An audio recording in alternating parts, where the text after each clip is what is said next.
Devocional diário, série Um ano de busca por unidade, 4º episódio. Meu irmão e minha irmã, vamos falar sobre o poder da unidade, que é um grande alvo para um novo ano. Já falamos das nossas opções. Tudo é uma questão de semeadura. E para que possamos colher aquela segunda opção, precisamos semear unidade. Tão simples e tão complicado assim. A unidade ela é poderosa, ela é essencial, ela é fundamental, ela é necessária. Ela foi a razão da oração de Jesus. Um dos motivos de oração de Jesus pelos seus discípulos. Ela é tão fundamental, tão essencial, que Jesus orou isso dizendo a Deus que a unidade dos discípulos era tão vital que dela dependia que o mundo cresce na mensagem dele. A unidade ela é muitíssimo falada e pouquíssima vivida. E eu não vejo mais as pessoas promovendo unidade tanto quanto deveriam. A unidade ela é imperiosa em processo de reconstrução e restauração. Veja o texto de Neemias no capítulo 2, do 17 ao 18. Vamos ler esse texto. Eu sei que sempre há irmãos e irmãs que, enquanto acompanham os nossos devocionais, eles registram tudo. Registre aí Neemias 2, 17 e 18, que trata da reconstrução dos muros de Jerusalém. No verso 17 do capítulo 2, Neemias 2, 17 e 18. Então lhes disse: bem vedes vós a miséria em que estamos, que Jerusalém está assolada e que as suas portas têm sido queimadas a fogo. Vinde, pois, e reedifiquemos o muro de Jerusalém, e não sejamos mais um opróbrio. Então lhes declarei como a mão do meu Deus me fora favorável, como também as palavras do rei que ele me tinha dito. Então disseram: levantemo-nos e edifiquemos, e esforçaram as suas mãos para o bem.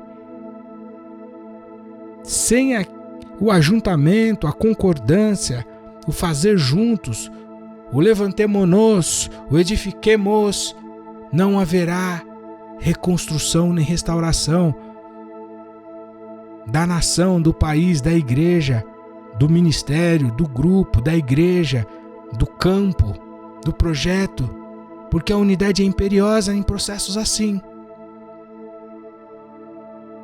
A unidade ela é característica de valentes vitoriosos. Vide o exemplo dos 37 chefes dos valentes de Davi, aqueles homens que eram dispostos a entregarem a sua vida pelo seu rei. Essa história está lá no livro de 1 Crônicas. Fala do exército que se juntou a Davi para edificá-lo, para fazê-lo rei. E deste exército, 37 chefes, homens diferenciados, lideravam sobre eles, homens comuns, numa tarefa incomum, que vieram de um lugar absurdo, do pó, do monturo, da vergonha. No entanto, o capítulo 12 de 1 Crônicas, no verso 38, fala que eram homens de guerra, postos em ordem de batalha, vieram a Hebrom com corações decididos para constituírem a Davi rei sobre todo Israel.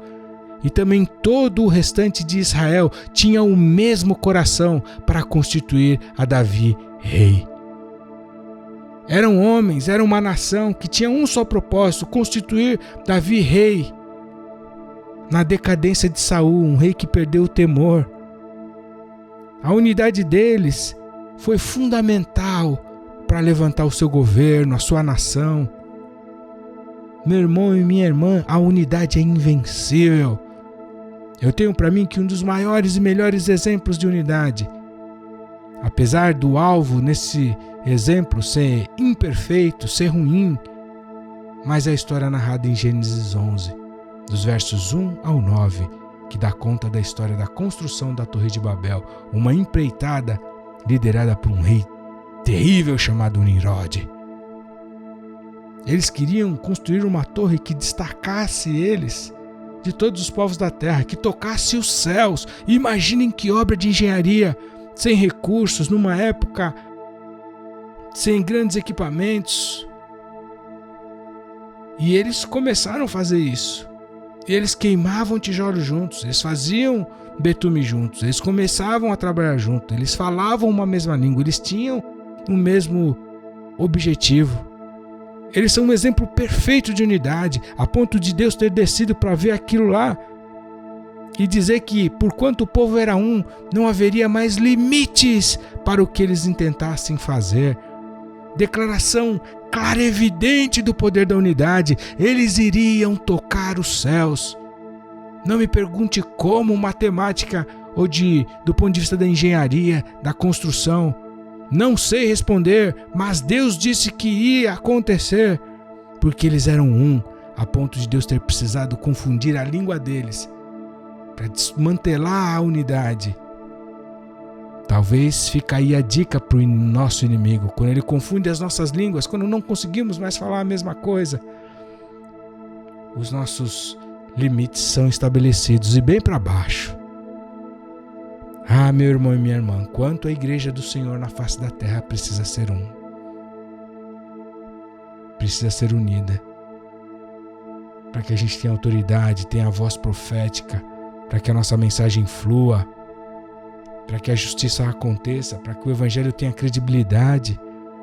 A unidade é invencível, é poderosa, é vital, é essencial em processo de restauração, é fundamental para a propagação da nossa mensagem, é muitíssimo falada e pouquíssima vivida. Tão importante quanto o oxigênio para o nosso corpo é a unidade para o corpo de Cristo na terra, que é a igreja. Voltamos amanhã no 5º episódio dessa série, falando sobre algo necessário para que se busque unidade, se obtenha unidade.